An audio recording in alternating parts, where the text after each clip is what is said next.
Mau masak apa aja, resepnya ada di sini. Mau yang mudah ada, mau yang lebih rumit ada juga.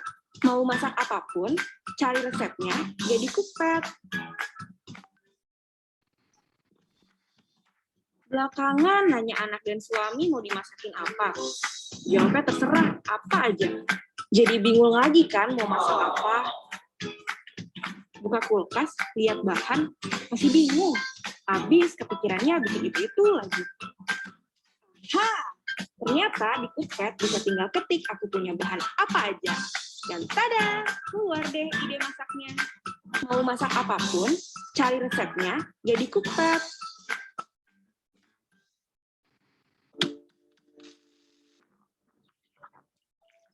Bagiku, ini bukan sekedar memasak.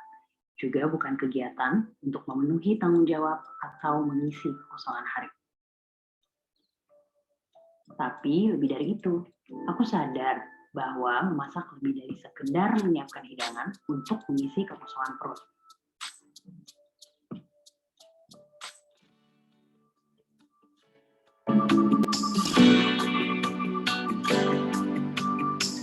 Bagiku, memasak adalah cara tulus dari diriku untuk membangkitkan sesuatu yang pudar pada orang-orang yang aku cintai.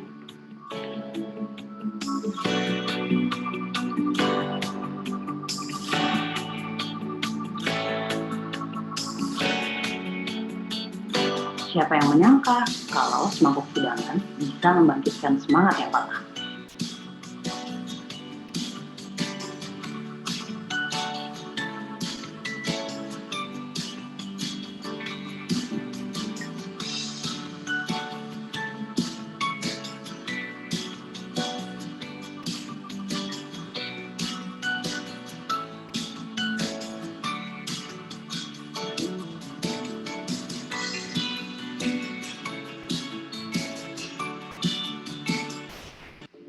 Aku tak menyangka semangkuk hidangan yang aku berikan ternyata tidak hanya membangkitkan semangat bagi mereka, tapi semangkuk hidangan juga mampu menyembuhkan.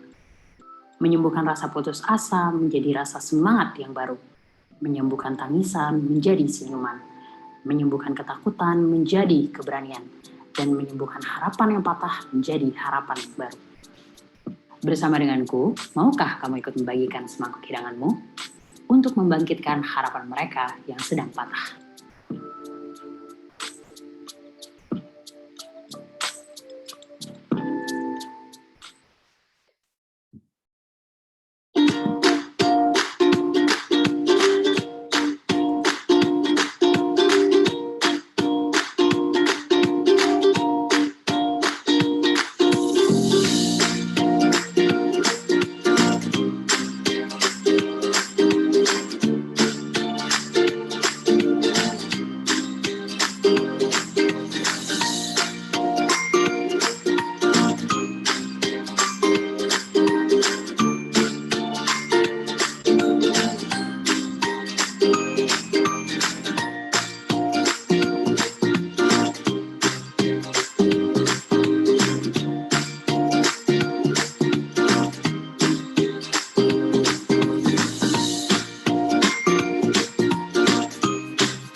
Assalamualaikum.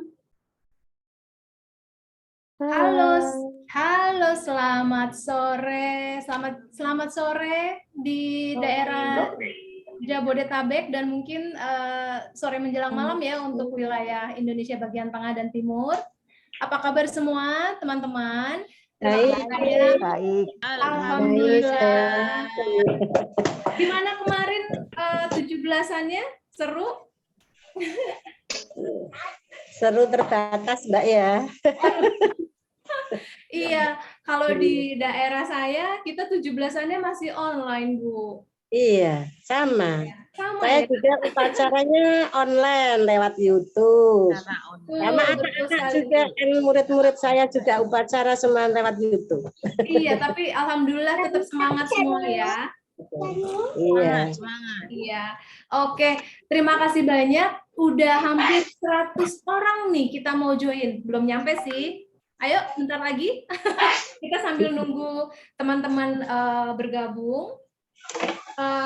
Jadi hari ini alhamdulillah kita bisa berkumpul bersama, masih diberi kesehatan dan juga kesempatan untuk bisa ketemu secara online dalam program KUPED dalam rangka memperingati ulang tahun Republik Indonesia yang ke-76. Jadi untuk tema tahun ini kita akan membuat sedikit yang berbeda, walaupun sebenarnya kita sudah sering mengajak teman-teman untuk berbagi resep yang menjadi alternatif pengganti nasi. Ya, mungkin teman-teman juga udah banyak sering posting tentang ubi atau singkong atau bahan-bahan lainnya yang menjadi makanan pokok atau bahan pokok selain nasi. Nah, tapi di sini kita mau memberikan informasi lebih luas lagi. Bagaimana sih kenyang tanpa nasi itu? Ya, biasanya kita kenyang tanpa nasi itu, oh aku udah makan roti nih, wah aku udah makan singkong tapi pakai mayonaise, tapi singkong dengan bahan-bahan lain yang mungkin secara nutrisi kandungannya sama, yaitu karbohidrat. Nah, bagaimana kita bisa mengolah bahan-bahan tersebut nantinya supaya sampai di tubuh kita itu bisa diserap dengan baik dan memang nutrisinya sesuai. Nah, kalau urusan nutrisi sebenarnya itu urusan ahli gizi ya, misalnya gitu ya, yang lebih expert lagi. Tapi di sini kita akan ngobrol langsung sama chef profesional. Beliau lebih senang jalan-jalan kayaknya ketimbang dia masak ya. Karena kalau lihat story, kalau lihat cerita dan pengalamannya itu, beliau lebih lebih senang untuk explore daerah-daerah sampai pelosok Indonesia. Ya, jadi senang banget hari ini kita bisa ngobrol langsung sama Chef Wira Hardiansyah atau yang biasa kita kenal dengan nama Chef Wira. Ya, Chef Wira udah ada nih di sini. Halo. Halo. Halo, Chef. Halo semuanya. Halo, Mbak. Ya, apa kabar di dapur? Apa kabar di dapur KUPED? Baik, baik. Baik, baik. Gimana, Mbak? Gimana? Iya, Gimana Chef. semuanya? Selamat Oke, sore. ya.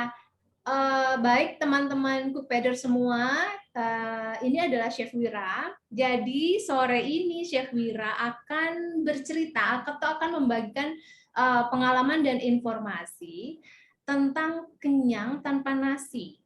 Gitu ya, Chef ya? Betul, betul. Jadi betul.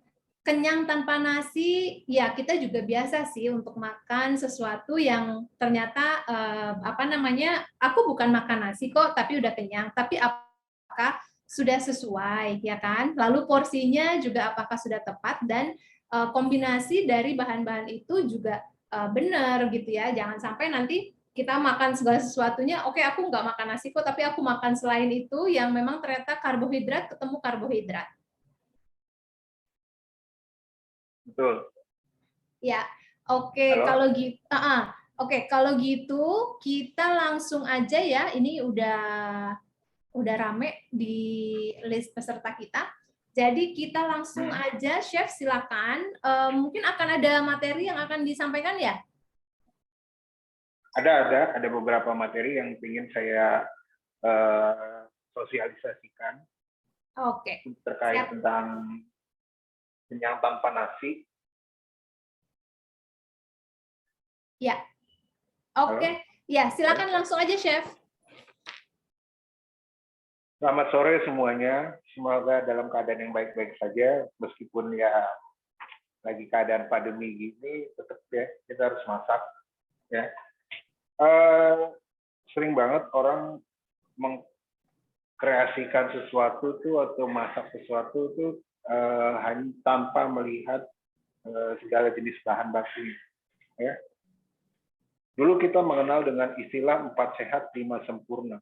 Tapi sekarang kita sudah mengenal istilah baru yaitu 4 sehat yang sudah tidak lagi sempurna karena seperti tadi dibilang bahwa semuanya tergantung kepada nasi gitu loh. Ya. Nah, kalau lihat ini, next. Ya. Kita sebenarnya ada teori seperti ini. Kita ini adalah apa yang kita makan. Ada stigma seperti itu. Kita adalah apa yang kita makan. Kita adalah siapa atau berasal dari mana itu bisa dilihat dari makanan gitu loh. Seperti contohnya orang Sumatera Utara suka dengan pedas, suka dengan asam, suka dengan unsur asin. Terus di Jawa ada istilah manis. Ya. Tapi ada juga istilah apa yang kita makan tuh kita ini orangnya sering berkreasi atau kita orang yang simple ya dengan makanan itu. Ada juga dari kreasi-kreasi itu biasanya lahirlah istilah apa yang disebut we are what we eat atau apa yang kita makan. Nah, apa yang kita makan? Contoh kita kebanyakan makan sesuatu zat seperti kita makan kebanyakan daging kambing, kita kebanyakan makan udang, ada beberapa orang yang mengidap alergi, ada yang orang mengidap darah tinggi, ada yang orang mengidap gula karena terlalu over. Ya. Sebenarnya udang, terus kambing, terus nasi itu dimakan tidak apa-apa asal dalam porsi yang seimbang. Gitu loh. Makanya kalau orang kebanyakan makan kambing dia akan darah tinggi, orang kebanyakan makan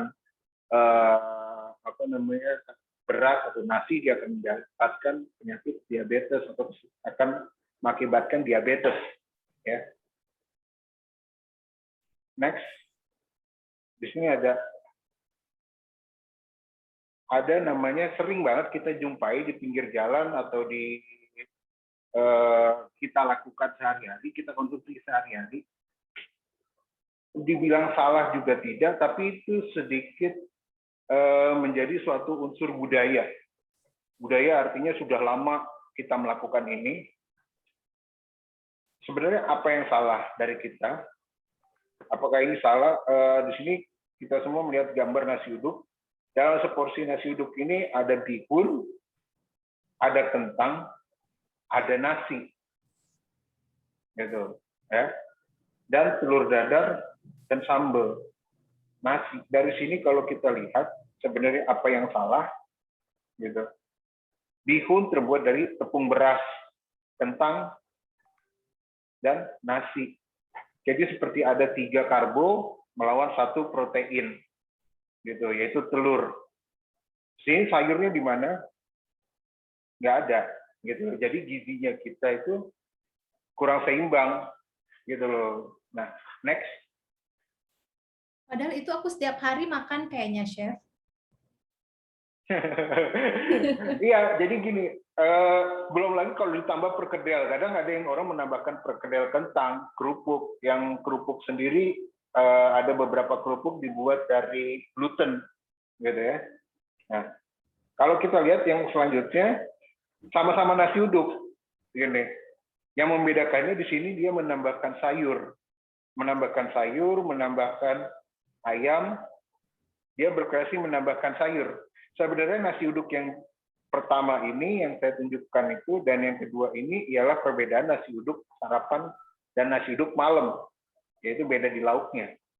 Ya, yang malam biasanya kita ada sayurnya, ada ayam berat, gitu ya. Kalau yang pagi simpel, rata-rata kentang, bihun, belum lagi kalau ditambah gorengan, udah karbo semua lengkap. Ya. Tapi saya tidak mengatakan itu salah, tapi itu akan menuai apa yang kita konsumsi akan kita tuai di kemudian hari. Nah, sebenarnya next, yang kita semua harus sadari itu ialah apa atau mana yang kita makan. Kalau ibu-ibu atau mbak-mbak semua lihat di sini ini ada makanan pokok, ada yang pojok kanan bawah ada makanan pokok, lauk, susu, buah-buahan, sayur mayur. Ada karbohidrat, mineral, kalau yang pojok kiri protein hewani, vitamin, protein nabati. Dulu 4 sehat 5 sempurna ini dilakukan sebagai oleh Presiden Soekarno sebagai acuan gizi. Karena zaman dulu tidak bisa menjelaskan kepada masyarakat apa itu karbohidrat, apa itu protein hewani, tidak seperti sekarang. Ibu-ibu tinggal buka di Google, buka di handphone, buka di mana bisa tahu apa itu karbohidrat. Nah, akhirnya dipakailah contoh-contoh makanan atau makanan pokok, gitu, seperti kentang dan lain-lainnya. Ya, akhirnya semuanya bergeser kepada nasi. Sebetulnya yang kita makan itu karbohidrat, bukan si nasinya. Gitu. Jadi kalau kita sudah makan nasi, terus di dalam nasinya itu ada kentang, ada bihun, nah apalagi anak-anak kosan biasanya udah nyampur aja, yang penting perut kenyang. Yang ditakutkan adalah apa yang dihidap di kemudian hari. Ya. Ya. Biasanya mie instan sama nasi tuh. Nah, itu menu akhir bulan biasanya tuh, Mbak. Iya. Saya pernah melewati zaman-zaman itu. Iya. Nah, di sini next saya ada beberapa bahan yang biasa kita temui sebagai pengganti nasi. Jadi ibu-ibu atau mbak-mbak gampang atau kakak-kakak gampang mencari pengganti nasi, gitu. Ya, jadi nggak usah ribet. Oh, pengganti nasi apa? Bahan-bahan yang sudah saya buat ini seperti kembang kol, jagung, telur, kentang, singkong, kacang hijau, kedelai, ubi jalar, talas, atau ubi ungu. Itu kita nggak usah nyari di supermarket. Di pasar ini setiap hari bisa ketemu. Gitu. Paling yang jarang-jarang mungkin sukun, karena tidak semua pasar kita bisa menjumpai sukun. Gitu. Nah, next, di sini saya ada satu resep simpel untuk sarapan yang mungkin ibu-ibu dalam membuat ini nggak perlu nyediain nasi lagi. Beberapa contoh masakan, ya. Dalam artian ketika ibu masak ini sebenarnya nggak perlu ada penambahan bahan makanan, karena dalam bahan ini sudah terangkum semuanya. Jadi kayak ini loh kesimpulan gizi dalam satu produk, atau ini loh kesimpulan gizi dalam satu makanan. Ya, contohnya ada telur dadar jagung. Kalau kita lihat telur dadar jagung ini sebenarnya pasti akan ada pemikiran, waduh masa cuma makan telur dadar doang, nggak ada nasinya, bener nggak banget. ada sayurannya, nggak ada sambalnya. Betul, itu yang tadi baru aku mau tanya, Chef. Ya beneran nih, aku hanya makan telur dadar jagung aja. Iya, bahkan kalau kita sebenarnya sarapan di pagi hari itu sarapan perkedel jagung, ya itu dalam perkedel jagung kan biasanya ada gluten, ada tepungnya. Tepung itu kan karbo. Biasa ada cabai merah. Cabai merah itu kan masuknya protein nabati. Atau kadang ada yang ditambahin daun jeruk, seleranya ibu-ibu. Ada jagungnya. Jagungnya itu karbohidrat. Kadang ada yang ditambahin telur. Telurnya itu protein hewani. Jadi kan dalam satu buah perkedel jagung itu kan sebenarnya sudah mengandung semua yang kita butuhkan. Gitu loh. Tapi kalau kita nggak mau ribet lagi, ya buat aja sesimpel mungkin, yaitu telur dadar jagung. Gitu. Jadi perkedel jagung pun bahkan ada double. Kadang ada yang double, Mbak Ina. Kadang ada yang double. Dalam artian sudah pakai jagung, dia menambahkan tepung. Iya. Double karbo kan jadinya. Iya. Makanya kalau membuat lebih simpel lagi, kita buat telur dadar jagung. gitu loh. Telur dadar jagung. Bahkan dalam perkedel jagung pun kadang kita sudah memasuki telur ya, supaya Iya, mengikat, betul. ya kan, pengikat adonan itu kan. Betul, seperti yang tadi saya bilang, pengganti hewaninya itu telur, gitu loh. Nah, pengganti protein nabatinya itu bisa daun bawang, bisa cabai, apa, itu bebas. Sorry, gitu. daun bawang, tadi sempat keputus, Chef. Daun bawang. Daun bawang, cabai merah, itu kan punya kandungan protein nabati. Sorry, mungkin harus di koneksi mikrofonnya mungkin harus dicek lagi nih. Halo? Halo? Ya, oke. Lanjut. Jadi enggak deh, mati lagi, Chef. Oh, mati lagi. Udah. Halo, Oke. Tes, dah. Sip. Jadi kalau kita ngomongin kandungan yang ada di dalam perkedel jagung atau telur dadar jagung ini, ya. Contoh ada tepung dengan jagung itu kan sama-sama karbo. Nah, kalau untuk protein hewaninya tadi kita udah berbicara tentang telur, gitu. Ya. Nah, protein nabatinya itu bisa dari cabai rawit atau cabai merah atau daun bawang. Ya. Tapi bisa juga ibu-ibu selera atau mau menambahkan kol atau mau menambahkan wortel, itu selera terpulang kepada masing-masing ibu-ibu. Gitu. Ya. Nah, yang ketiga itu sebenarnya perpaduan itu tanpa kita sadari itu kita sudah sudah mencakup seluruhnya. Sudah makan karbohidrat, sudah makan protein, jadi 4 sehat 5 sempurnanya itu sudah ada. Gitu. Kalau kita goreng, ya kan kita goreng terus pagi-pagi ibu ingin mengurangi kadar minyak yang di dalam, ibu bisa mensterilkannya dengan menambahkan buah.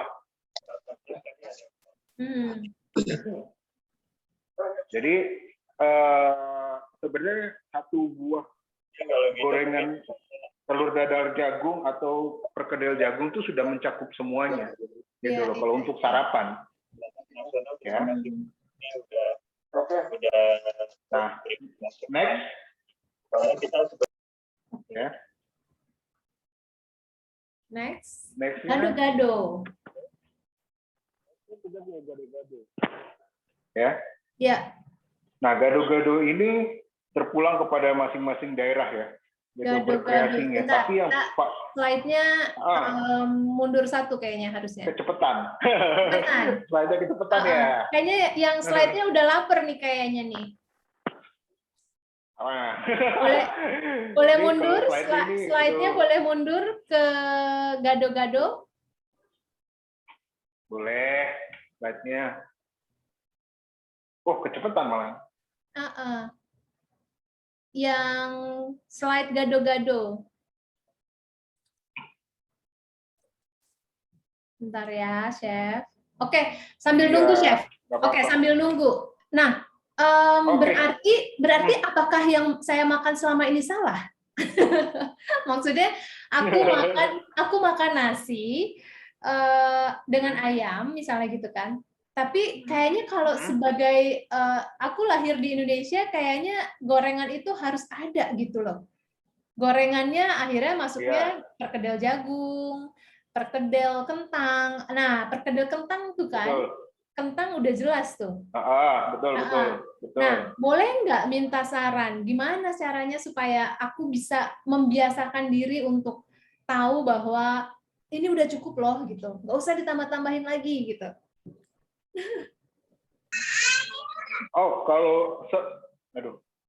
Sebenarnya kalau kayak gitu kita ngontrol diri kitanya itu kadang gini ya, ada untuk merubah polanya ini ya, sebenarnya itu tidak salah apa yang dilakukan oleh Mbak Ina nggak salah, karena itu telah menjadi budayanya gitu loh. Budaya Mbak Ina mungkin sejak dulu, dan mungkin efeknya tersebut tidak apa-apa kepada Mbak Ina, tapi bagi sebagian orang gitu ada yang langsung kadar gulanya naik karena terus kadar kolesterolnya tinggi, kan kita tidak bisa menyalahkan karena tubuh orang masing-masing berbeda ya. Iya, iya. Yang harus dipahami dari situnya dulu. Nah, yang kedua, untuk merubah pola itu ya, coba biasakan kita makan jangan terlalu over banget. Kalau udah kenyang, udah. Terkadang kita makan ini, yang makan itu kadang bukannya tubuh kita, tapi mata kita. Yang makan dalam artian kita, kayaknya kalau makan nasi sama kentang enak nih. Padahal kebayang nggak kalau kita lagi bulan puasa, kena air putih aja itu sekali teguk aja udah nikmat. Betul. Nah, apa yang kita makan ternyata gitu loh. Apa yang kita makan? Makanya saya bilang, apa yang kita makan? Yang kita makan itu fisiknya atau kandungannya. Tanpa disadari yang harusnya kita makan itu kan kandungannya. Begitu. Mungkin kalau kita sekali, 2 kali tidak apa-apa. Kita punya pola makan. Saya tidak menyalahkan punya pola makan kentang dicampur nasi, dicampur bihun, enggak gitu. Tapi diubahnya kita merubah itu pelan-pelan. Gitu. Ayo kita berubah pelan-pelan gitu. Ya. Seperti contoh resep ini. Gado-gado nih Mbak Ina. Iya. Ya.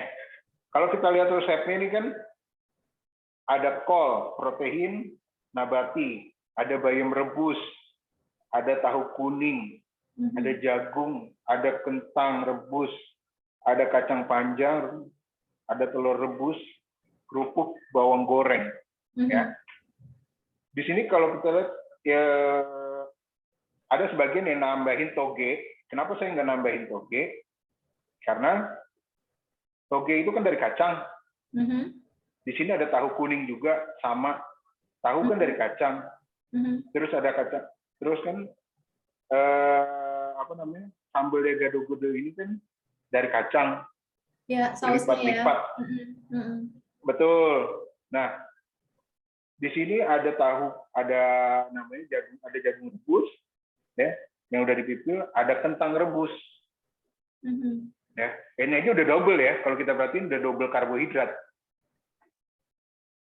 Ya. Terus kadang ada orang yang udah makan gado-gado, makan nasi atau makan lontong biasanya, pakai lontong. Iya, itu aku gitu banget. Loh. Dulu sih saya juga gitu loh. Tapi kalau kita pakai makan menggunakan apa ya, bukan dengan mata ya gitu loh. Itu kadang sedikit aja udah cukup. Gitu loh. Karena yang kita makan dulu, mindset kita dulu yang harus kita ubah. Apa yang kita makan, gitu loh. Ya kalau jadi kurang enak, ya kadang ada sebagian yang, kalau Mbak Ina pernah nyobain nggak makanan rumah sakit? Iya, waktu itu aku kebetulan pernah dirawat. Ya, kenapa tuh dengan masakan rumah sakit? Nah kan kalau kita nyobain makanan rumah sakit itu kadang ada yang itu saling melengkapi sebenarnya. Tapi masakan rumah sakit kan terkenal kayak kan nggak enak gitu ya? Iya, tapi kan itu sebenarnya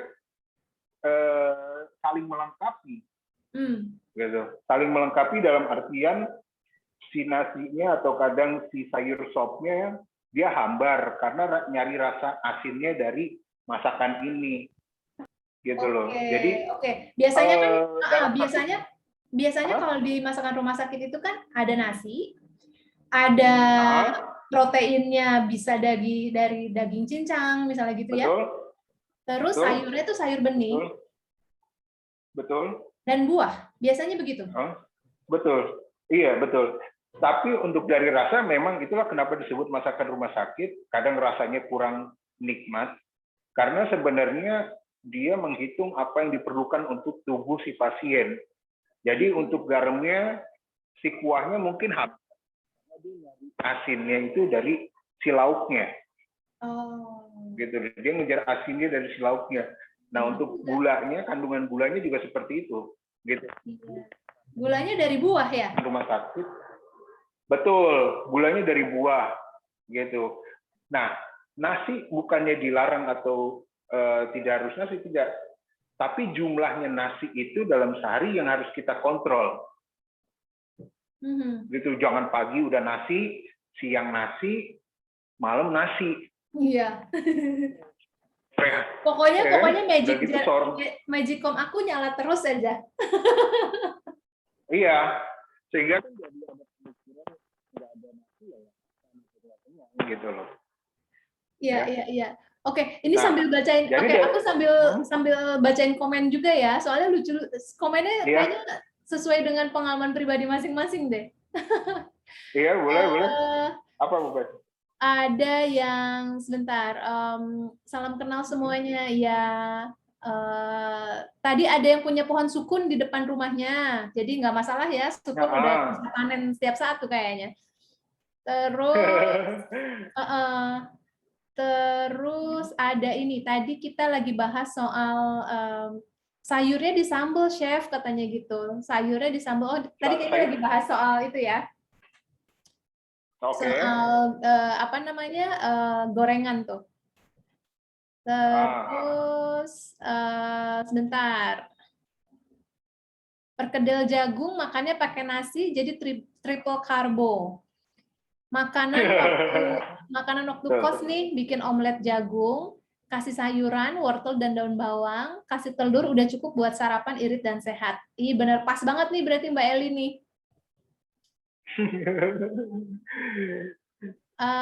Terus dari Mbak Cia, favorit konsumenku itu nasi gado-gado. Nah, ini yang tadi kita ceritain. Betul. Ya. Berarti kalau pesen gado-gado pakai nasi gitu. Yang paling susah adalah lapar mata, Chef. Nah, jadi, itu juga. Mbak Ina, tadi pertanyaan yang tentang warung gado-gado tadi ya? Iya, nasi gado-gado. Nah, kalau kita makan gado-gado boleh, pakai nasi boleh, pakai lontong boleh. Cuman di dalam kandungan gado-gadonya ini, kita buang karbonya, dalam artian kita nggak pakai kentang, nggak pakai jagung, nggak pakai kerupuk. Kan kerupuk juga ada unsur karbonya. Iya. Dari tepungnya. Okay. Nah, maksudnya itu boleh pakai nasi atau lontong, asal jangan jadi double karbo. Dalam artian si kentangnya, si jagungnya itu kita ganti atau tidak kita pakai, gitu loh, nah. Ya, ya benar. Itu oke. Ini pertanyaan yang sekilas aku langsung pikirin sih. Bagaimana kita tahu kalau itu sudah seimbang porsinya? Atau apakah pada saat kita makan, oke, aku udah kenyang gitu. Apakah itu menjadi standar untuk batasannya?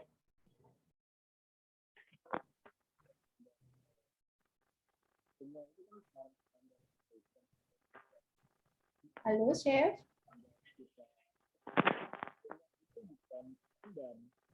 Belum nyambung. Oke. Kenyang itu bukan, halo? Ya, halo? Siap. Kenyang itu bukan standar gizi, bukan standar kandungan, bukan. Itu standar keinginan, standar mata, standar nafsu. Kalau kenyang itu. Yang dibilang lapar mata tadi ya? Betul, gitu loh. Tapi standarnya itu sebenarnya apa yang mulailah dengan apa yang kita makan itu kita mengerti dulu apa yang kita makan, gitu loh. Jadi seperti gini, ini sedikit keluar dari topik tentang, saya ambil contoh boleh? Ya, monggo Musen. Contoh gini, ikan asin itu kan banyak yang bilang, banyak bahkan ahli gizi melarang ikan asin itu untuk dikonsumsi karena tidak ada gizinya, sudah kering gitu, apalagi ketika dimasak. Tapi ketika kita menambahkan bumbu, bawang merah, bawang putih, jahe, atau dan yang lain-lainnya, bumbu-bumbu, nah bumbu kandungan yang ada, vitamin yang ada di dalam bumbu itulah yang masuk ke dalam ikan asin, gitu loh. Jadi kalau kita masak ikan asin doang, mungkin tidak ada kandungan gizinya. Tapi ketika si ikan asin itu kita tambahin jadi tumisan, itu akan menambah gizi gitu loh Mbak. Ya. Sama sebenarnya Mm-mm. gitu loh. Mana yang kita makan gitu loh. Mhm. Jadi kalau apa namanya, nasi ini atau ini sebenarnya apa ya, budaya sih. Budayanya kita jadinya kalau nggak makan nasi Belum makan. kita kayak belum makan. Padahal kalau kita makan gorengan jagung aja, coba 5 gorengan jagung atau 3 gorengan jagung, kenyangnya juga sebenarnya sama. Cuman aduh belum makan nasi, belum makan nasi. Padahal udah kenyang, cuman nafsu berkatanya lain gitu Iya, loh. betul. Itu sih. Oke. Ya, ini juga ada yang sharing nih, Chef. Bentar ya, aku tadi nemu. Mbak Dewi Saraswati. Chef mau tanya, anak laki-laki saya lagi diet karbo. Tapi anehnya, semua umbi, semua kacang-kacangan menjadi pantangan. Jadi saya hanya memberikan lauk dan sayur sama buah aja. Susu pun harus murni karena nggak mau manis. Jadi kerepotan juga ngatur menu apakah kalau nggak masalah kalau sarapan hanya 2 butir telur dan teh tawar panas. Apakah nggak masalah? Mungkin gitu ya. Nah, mau dijawab boleh? Boleh langsung aja. Jadi gini, saya ini termasuk sampai sekarang saya diet nasi, bukan diet karbo, gitu loh. Diet nasi, karena saya orangnya malas olahraga, jadi saya mengatur polanya dari makanan. Jadi gini, diet karbo itu sebenarnya apa ya, bisa dibilang dilarang karena tubuh itu juga perlu asupan karbohidrat, gitu loh. Yang perlu kita pahami adalah pembatasannya, gitu loh. Kata siapa makan daging kambing itu darah tinggi? Bagi sebagian orang ada batasnya. Kata tetangga saya, karena dia punya darah tinggi. Nah, tapi kalau dia makannya secuil, cuma 1 jempol, nggak bakal dia darah tinggi. Artinya kan kandungannya itu ada batasannya. Orang itu perlu yang namanya karbohidrat, perlu yang namanya protein hewani, nabati gitu loh. Sebenarnya mengatur pola hidupnya itu sebenarnya gampang. Apapun kecuali nasi, gitu loh. Karena kandungannya nasi yang diperlukan, bukan si nasinya. Dalam artian si karbohidratnya ini yang diperlukan. Dan gitu karbohidrat kalau bisa diet karbo didapatkan dari sumber lain ya, yang betul, dan tidak disarankan untuk diet karbo. Memang turunnya akan drastis, tapi akan mempunyai efek samping yang lain, gitu loh. Ya baik, mungkin nanti itu kalau diet karbo itu mungkin Mbak Dewi Saraswati bisa ngobrol sama anaknya, apakah diet yang dijalankan ini memang berdasarkan anjuran dokter atau bisa karena hanya membaca saja. Mungkin ada yang seperti itu ya. Betul. Biasanya kan suka mengikuti pola makan X misalnya gitu, si Anu misalnya gitu. Betul. Iya, kadang kita ngikutin pola makan orang yang tubuh kita itu sendiri sebenarnya tidak bisa nerima. Gitu loh. Contoh kayak Mbak Ina, Mbak Ina makan daging atau Mbak Ina makan nasi goreng, ya enak. Gitu saya makan nasi goreng sedikit aja, itu udah bengkak badannya. Iya.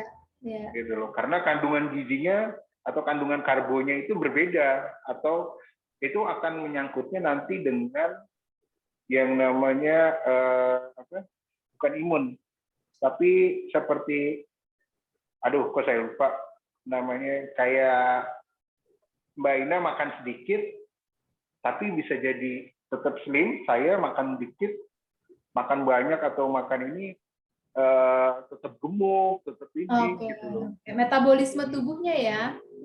Nah, metabolisme tubuh, saya lupa tadi menyebut itu. Gitu. Jadi metabolisme tubuh orang kan berbeda-beda, itulah yang akan menyebabkan efeknya gitu loh. Jadi betul apa kata Mbak Ina, untuk diet karbo ini tidak disarankan, tapi sebaiknya melalui anjuran dokter, Gitu. Ya. Terus lanjut ada Ibu Win Harsono. Beberapa tahun ini saya sudah menerapkan masakan rumah sakit, Chef. Keren. Keren. Iya. Sedangkan Mbak Yerda komennya, ya Allah aku banget habis makan gado-gado masang meal siomay. Ya aku juga Mbak. Pakai bumbunya bumbu gado-gado tapi diganti sama siomay. Oke.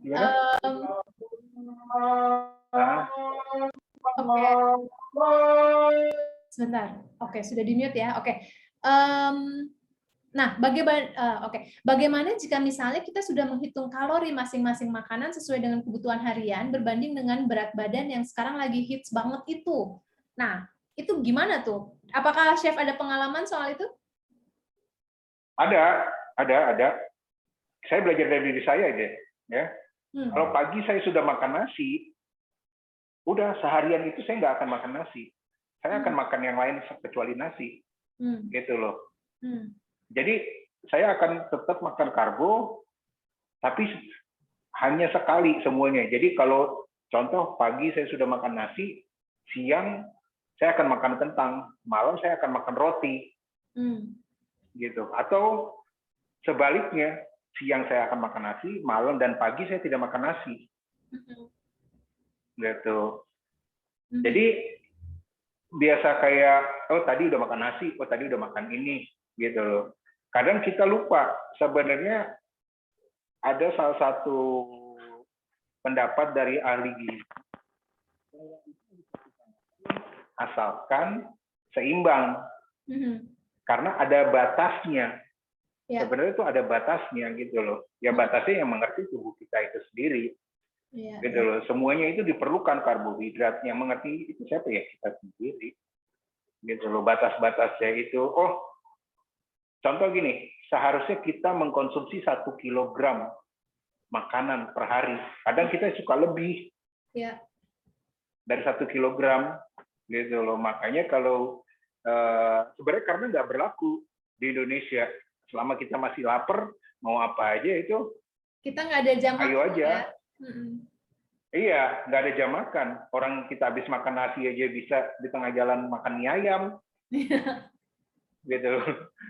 Saya tidak menyalahkan, itu kan telah menjadi budaya, tapi alangkah baiknya sebaiknya kita ubah, gitu loh, dengan hal-hal seperti itu, gitu loh. Itu loh Mbak. Oke, nah ini Chef, ada Mbak Rika Rizky, gimana caranya biar nggak pusing kalau nggak makan nasi? Soalnya saya kalau nggak makan nasi langsung pusing dan kurang fokus. Nah, itu apakah sugesti? Atau gimana Chef? Pusingnya ini gimana ya? Pusing dulu, apakah pusing karena merasa karena kan pusing ada macam-macam ya, ya. Benar. Kurang fokus karena gini, Chef. Sebenarnya itu pernah dialami oleh kakak kandung saya sendiri. Ketika sampai sekarang pun dia alhamdulillah tidak makan nasi. Tapi awal-awal dia mengikuti saya tidak makan nasi, dia berat. Dia bilang lambung baru ini dikit lapar, apalagi ketika kita berhubungan dengan suhu dingin atau kerja di tempat yang dingin atau ibu di rumah main handphone di AC, di bawah AC, tentang suhu udara. Ya. Sebenarnya nggak apa-apa ibu kayak makan pisang sebanyak-banyaknya, itu nggak apa-apa. Pisang itu salah satu karbo juga ya, ubi itu nggak jadi masalah. Gitu loh. Jadi Halo Bapak kok. Ya Bapak? Halo? Iya, bentar kita mute dulu. Ya, oke. Silakan. Ya, jadi kuantiti si karbonya ini yang kita dobelin. Gitu. Atau kalau kita takut dengan pembesaran tubuh atau pembesaran badan, ya, sayurannya aja yang dibanyakin. Gitu loh, karena ada orang tipe vegetarian atau vegan, ya, yang hanya makan sayuran tiap hari. Jadi saya pernah bertanya bagaimana cara mengenyangkannya. Ya perbandingannya mungkin 3:1. Satunya ini karbo, 3-nya ini sayuran. Jadi dia mengandalkan kenyangnya itu dari sayurannya. Iya, iya. bukan dari si karbonya, gitu loh Mbak. Ya, ya, baik. Oke, berarti kita mulai atur pelan-pelan nih ya teman-teman, kita mulai belajar untuk yang pertama tadi mengatur bahan makanan apa aja nih yang mau kita konsumsi. Lalu sebetulnya masuk kategori apa nih? Protein kah, karbo kah, gitu kan? Protein juga ada nabati, ada hewani. Lalu akhirnya Betul. porsi, ya kan? Porsi mana nih yang harus kita Betul. besarkan? Kalau misalnya kita memang Betul. mau mengurangi kita mau mengurangi nasi, nah berarti kita bisa mengganti karbohidratnya dengan bahan lain yang memang kategorinya termasuk karbohidrat. Ya, seperti itu ya, Chef Betul. ya? Iya, betul. Oke, kita lanjut Jadi, nih. Monggo silakan Chef, aku sambil cari-cari komen yang unik nih. oh ya, ya. Jadi resep yang ketiga ini sebenarnya resep tradisional yang hampir udah next resepnya? Udah kebaca? Belum? Belum. Ya, oke. Ya. Selat Solo. Mungkin ya sebagian orang sudah mengenal dengan resep ini, tapi resep ini sebenarnya menyehatkan kalau buat saya. Ya, karena dalam satu porsi itu udah mencakup semuanya. Dan resep tradisional ini bisa dibilang percampuran dari budaya Barat dan budaya Indonesia. Ya. Ntar saya buka dulu. Nah, jadi jadi sebenarnya dalam Selat Solo ini kita pun bahkan tidak usah menambahkan bisa dibilang nasi karena sudah ada kentang, sudah ada karbo. Kadang malah suka double, di beberapa daerah itu suka double karbo, yaitu balik lagi kentang dan jagung. Ya, ada yang menambahkan di sini penyedap, ya. Atau penyedap ini sebenarnya tentatif, ya. Karena di sini kita sudah ada daging, ya, dan itu sebagai salah satu pengganti penyedap juga bisa, karena kita masak ada si sari-sari si dagingnya itu, ya. Nah, kalau kita lihat di sini semua ada daging sapi bagian khas dalam, ada bawang bombay, ada tomat merah, kayu manis, cengkeh bubuk, pala bubuk, air, margarin untuk menumis, ya.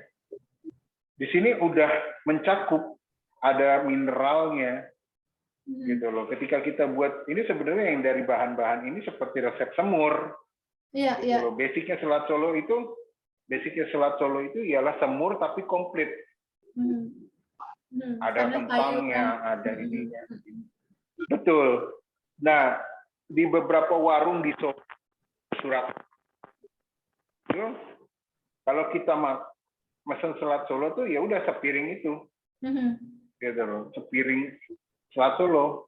Tapi lucunya kadang ada yang meminta ekstra nasi. Ada orang yang lucunya itu ketika dikasih, saya pesan Selat Solo tapi nambah nasi. Nah, nanti nasinya pun kadang ketika dia udah makan Selat Solo kaget, porsinya besar, tiba-tiba ada yang kadang lapar mata gini Mbak Ina. Kita udah nanti nambah nasi. Padahal makanannya belum datang. Tapi udah standby nambah nasi. Begitu udah dimakan, kok kenyang ya? Iya. Jadi nasinya nggak kepakan. Kan sering kita. Betul. Betul. Belum kenyang, tapi udah nambah nasi. Ya, itu karena saking takutnya. Iya, prinsipnya jaga-jaga. Iya kan? Nah, itu sebenarnya yang harus diubah gitu loh. Ya. Sebenarnya warung makan atau ketika kita beli makanan di luar itu mereka sudah mempertimbangkan porsi itu yang cukup. Cuman permasalahannya kadang kita hanya ke kenikmatan, kurang nafsu, bisa dibilang nafsu yang berbicara kalau kayak gitu ya. Gitu loh. Kok kayaknya kurang ini gitu.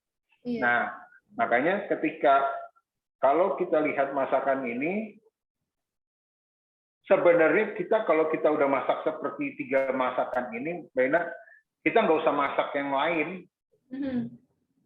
Udah Dalam komplit artian ya. ketika kita buat satu piring, ya itu udah komplit. Iya. Jadi nggak usah, oh lauknya apa, gado-gado, oh kita ribet lagi, Iya. gini. Iya. Padahal udah masak gado-gado, udah di situ ada kentangnya, ada jagungnya, ada sayurnya, ada protein hewaninya, ada mineralnya, Iya. gitu. Gitu Jadi loh, Mbak. sebetulnya betul secara basic, secara dasar sebetulnya untuk mengkombinasikannya itu nggak susah sih. Sebetulnya kita setiap hari Mbak, sudah menemukan itu ya, Chef ya sebenarnya kan. betul, Dan betul. kita tidak, Setiap hari kita sudah menemukan itu. iya, dan sebetulnya kita tidak mengurangi atau kita tidak menghindari karbohidrat. Betul? Hanya saja Betul. nasi itu memang bukan satu-satunya karbohidrat, gitu kan? Betul. Jadi makanya hati-hati ketika ada istilah diet karbo, Ya. gitu loh. Oke. Itu, Oke. eh, Kalian aku juga mau nanya nanti nyambung nih. Diet nasi itu seperti apa? Apakah sama gimana? dengan diet karbo? Ya. Istilahnya sama atau Kalau berbeda? diet nasi yang saya lakukan ini, saya makan karbo apa aja, bahkan bisa triple porsinya, Mbak. Kuantitinya bisa triple, jadi kayak gini. Saya makan jagung, perkedel jagung untuk sarapan. Jadi habis itu ngemil jagung rebus. Gitu loh. Apapun mungkin kuantitinya bisa double, bisa triple, asalkan jangan nasi. Ya. Karena ternyata kandungan gizinya, gulanya itu, tubuh itu memang perlu gula, tapi jangan sampai over, gitu loh. Ya. Karena itu tadi, kalau kita tidak makan karbohidrat, kita akan lemas. Sebenarnya kan itu, bukannya kita nggak makan nasi, kita lemas. Kita nggak makan karbohidrat, kita nggak makan zat gula, itu yang membuat kita lemas. Gitu loh. Iya, oke. Ada dari Ibu Wiwik nih, Chef saya punya sakit asam urat, nggak boleh banyak konsumsi sayuran hijau. Sayuran apa Chef yang sehat, tapi ada karbonya dan juga mengandung dan ada karbonya, karena kalau sayurannya kurang jadi makan nasi atau proteinnya jadi lebih banyak. Mungkin kalau protein lebih banyak, nah oke, gimana tuh Chef? Jadi asam urat, menghindari sayuran hijau, maksudnya sayuran yang memang dihindari ya untuk memicu asam urat ya. Ada nggak sayuran pengganti yang bisa dimasak? Jadi kalau kayak gitu sama seperti kakak ipar saya, jadi gini, dia asam urat, dia tidak makan, baru kejadiannya tadi malam, dia tidak makan bayam, dia membuat namanya bumbu-bumbu seperti cabai merah, itu kan protein nabati ya, gitu loh. Jadi yang kita makan ini sebenarnya sayuran hijaunya atau protein nabatinya, gitu loh. Kalau kita pantangan kita kan kepada sayuran yang mengandung zat klorofil atau zat hijau, gitu loh. Nah itu kan sebenarnya pantangannya, bukannya kita di pantangan sayuran. Sayuran itu banyak, kita bisa mengadopsi dari kayak cabai merah, cabai hijau, itu kan mengandung juga double malahan. Kalau nggak salah mengandung vitamin juga, gitu loh. Jadi tapi kalau cabai merah, cabai hijau doang, gimana Chef? Maksudnya apakah itu dikombinasikan ya? Maksudnya menjadi bahan pendamping dengan olahan lainnya ya? Sorry, suaranya nggak kedengeran, mati. Itu Chef ya, ini suaranya. Halo, Ya. Oke, contohnya gini, kalau kita buat yang namanya sapi lada hitam, ya, sapi lada hitam, kita masukin daun, biasanya bawang bombay atau cabai merah, cabai hijau atau paprika lah ya, itu kan paprika, cabai merah, cabai hijau itu udah termasuk dengan protein nabati, jadi kita nggak usah terpaku kepada sayuran yang hijau atau gitu. Cuman ya balik lagi, terkadang kita udah menyajikan itu, kita harus menyajikan juga yang lain, sayuran gitu loh. Jadi mindsetnya kita, pemikirannya kita dulu yang harus diubah gitu loh, Mbak. Iya. Oke. Ya. Oke. Oke, nanti ada tips resep juga, itu mungkin agak terakhir ya. Oke, ada penyakit diabetes nih, Mbak Dediva. Apakah aman untuk tetap konsumsi kentang, ubi, jagung sebagai pengganti nasi, padahal itu kan tetap karbo juga? Oke, dengan diabetes nih, Chef, gimana nih? Memang untuk diabetes kan pasti sensitif ya terhadap konsumsi gula ya? Gula itu kan nggak bisa, maksudnya gula itu juga diperlukan oleh tubuh. Makanya saya bilang, kalau kita kekurangan zat gula, itu tubuh kita akan lemas, gitu loh. Tubuh kita akan yang nggak ada power, gitu loh. Kan masing-masing punya fungsi. Ada lemak untuk ini, ada ini. Jadi tubuh itu perlu gula, cuman jangan over, gitu loh. Jadi kayak gini, tadi saya bilang tubuh kita tuh memang kita tuh dilarang makan nasi atau kita dilarang makan karbo. Nasi itu gula tertinggi, keduanya kentang, ya. Ketiganya itu udah nilainya itu hampir sama, singkong, ubi ungu, ubi ini. Dan menurut saya ubi-ubian itu nggak susah kok kita nyarinya. Tukang sayur lewat pasti ada juga. Gitu loh, dalam artian balik lagi ke diri kita, Mbak, gitu loh. Diabetes memang musuh dari segala penyakit, ya. Tapi bukan berarti kita tidak memerlukan gula untuk tubuh.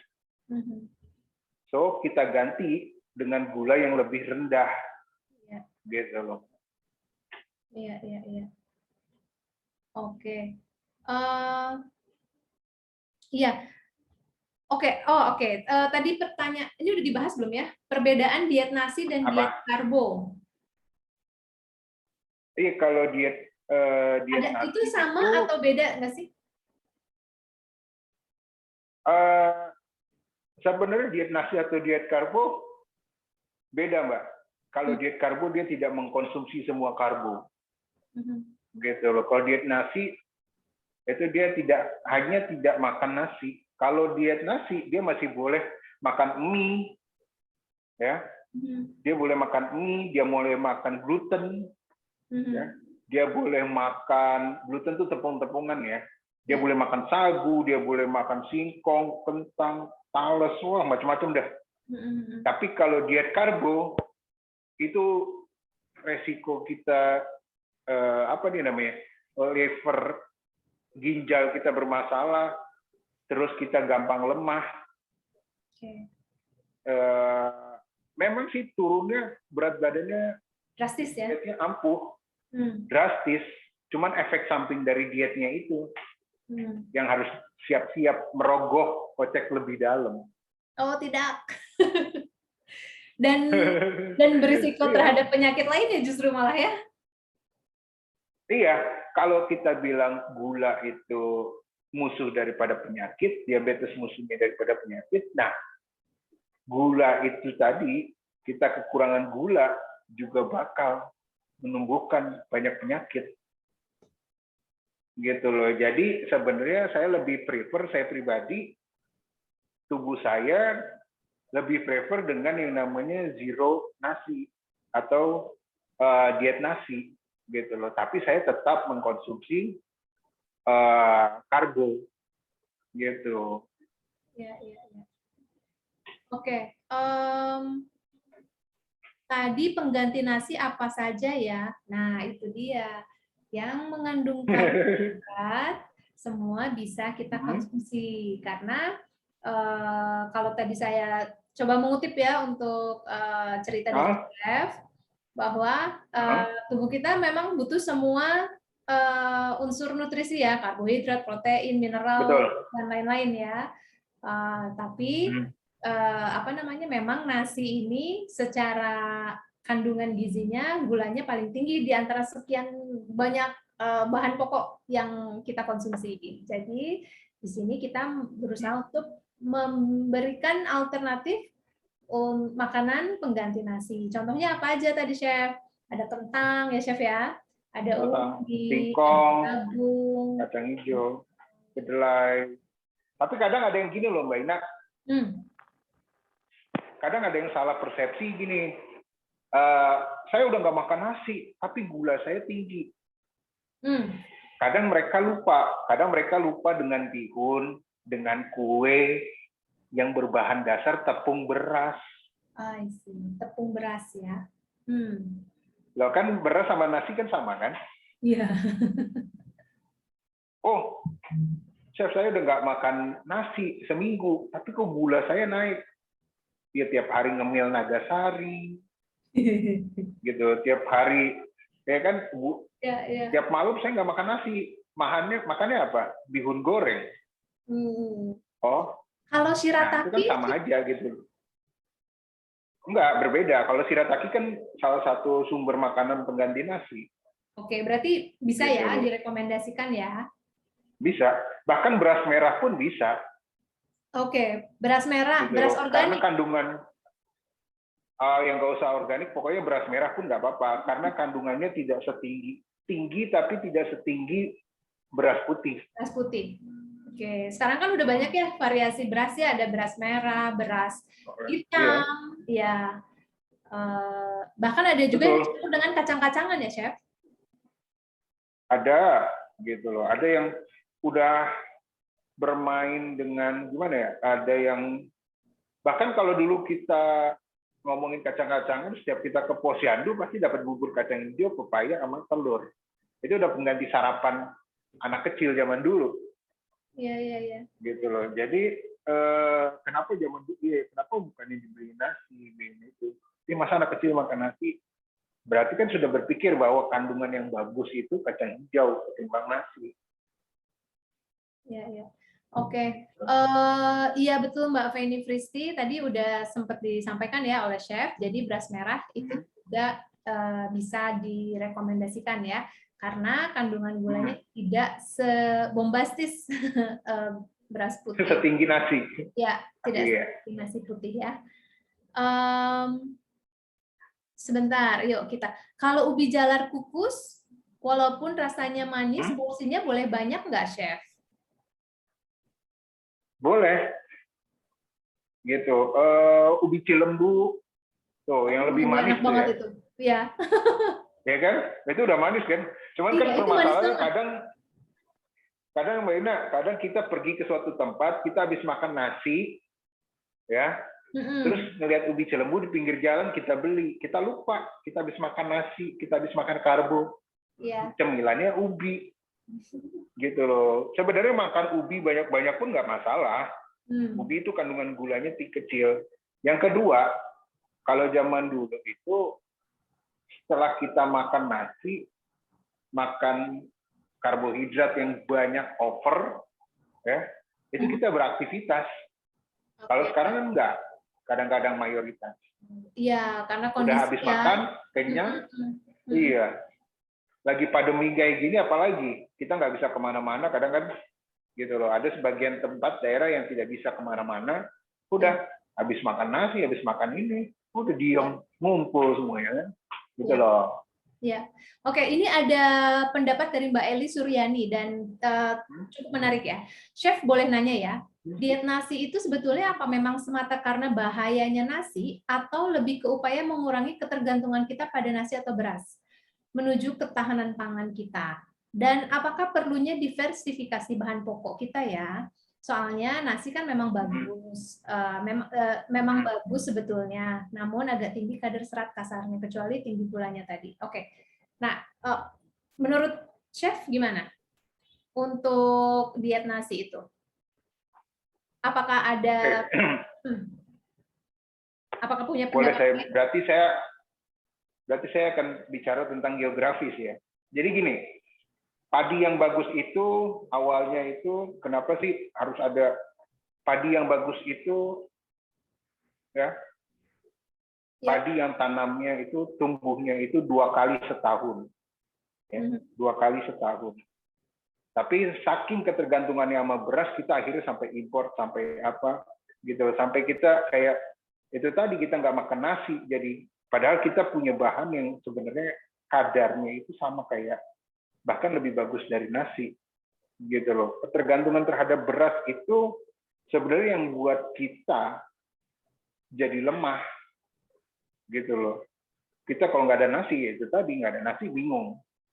Padahal kita di depan ada tukang sayur, ada singkong, terus kita di kebun ada pisang, ada ubi gitu loh. Sebenarnya kekhawatirannya itu terhadap ketahanan pangan itu jadi kayak manusia itu, orang Indonesia itu kalau nggak ada nasi itu nggak bisa hidup. Padahal tanah kita ini kan sebenarnya tanah surga ya Mbak Ina ya, bukannya tanah beras ya. Dalam artian kekayaan kita ini kan luar biasa, kenapa kita harus bergantung terhadap nasi? Gitu loh. Maksudnya tidak dihilangkan tentang kita mengkonsumsi nasi, tapi dikurangkan. Gitu. Jadi balik lagi, kalau kita makan daging kambing 1 jempol tidak akan yang namanya darah tinggi. Tapi kalau kita makan daging kambing 1 paha atau 1 kilo, kita bisa darah tinggi, bisa. Meskipun kita makannya pagi sarapan daging kambing, siang sarapan daging kambing, malam sarapan daging kambing, malam makan daging kambing, semuanya kambing. Ya sama aja dengan beras atau nasi. Pagi sarapan nasi, siang nasi, malam nasi. Ya welcome diabetes gitu loh. Iya. Oke, Mbak Eli Suryani, semoga bisa mendapat pencerahan ya. Tapi nggak apa-apa, kita di sini juga sambil diskusi ya dan berbagi informasi juga. Iya betul. Tuh. Dan ini juga ada yang share nih dari Mbak Prita. Chef, seperti kakak sepupunya Mbak Prita nih, sejak kecil alergi nasi. Jadi setiap makan nasi pasti ruam seluruh badan dan sesak nafas. Jadi sampai sekarang usia 45 tidak makan nasi, makannya kentang, jagung, ubi atau pastang. Nah, itu kan artinya tidak semua nasi itu tidak berbahaya, gitu loh. Nasi tidak berbahaya, tapi kadarnya atau kuantitinya yang harus kita turunkan. Mungkin dalam sehari sekali aja makan nasi, gitu loh. Mulai dari sehari sekali, gitu loh. Mulai habis itu jangan ketergantungan, dalam artian kalau kita ketergantungan akan sesuatu nanti akan ribet, gitu loh. Contoh seperti ini, contoh ketika cabai harganya naik, ribet semua kisruh. Padahal kita bisa makan tanpa cabai, tapi karena unsur pedas itu sudah menjadi budaya, ketika cabai naik pusing semuanya. Itu loh sebenarnya salah satu, makanya kenapa kita jangan terpaku pada salah satu bahan. Gitu loh. Itu sih. Ya. Oke. Nah, kalau muesli gimana sih? Bacanya gimana sih ini muesli? Muesli bacanya yang benar gimana? Pokoknya aku tahu itu adalah kan campuran oat, kacang-kacangan gitu kan? Oh, musli yang itu. Ya kan itu juga apa namanya? Shirataki kan juga bagiannya. Sorghum, maaf. Sorghum kan juga, iya, sorghum di Nusa Tenggara tuh juga bagian dari musli.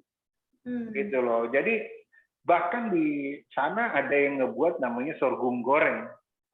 Sorghum goreng itu, sorghum goreng itu sorghum dimasak dulu, dikukus dulu, sama seperti dia buat nasi goreng. Gitu loh. Habis itu diolah, gitu loh. Bahkan itu bisa menjadi daya tarik objek wisata atau oleh-oleh ya. Saya lupa di NTT kalau nggak salah, gitu loh, sorghum. Betul, karena memang gitu. Ya, jadi balik lagi ya sebagai warga lokal dan mereka mempunyai sumber daya alam. Nah, disitulah letaknya harus mulai bisa istilahnya memanfaatkan ya.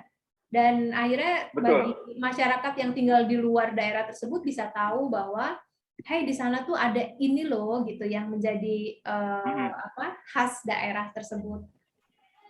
Walaupun tidak semua akan suka makan papeda ya, Chef. Saya juga mungkin nggak akan suka papeda.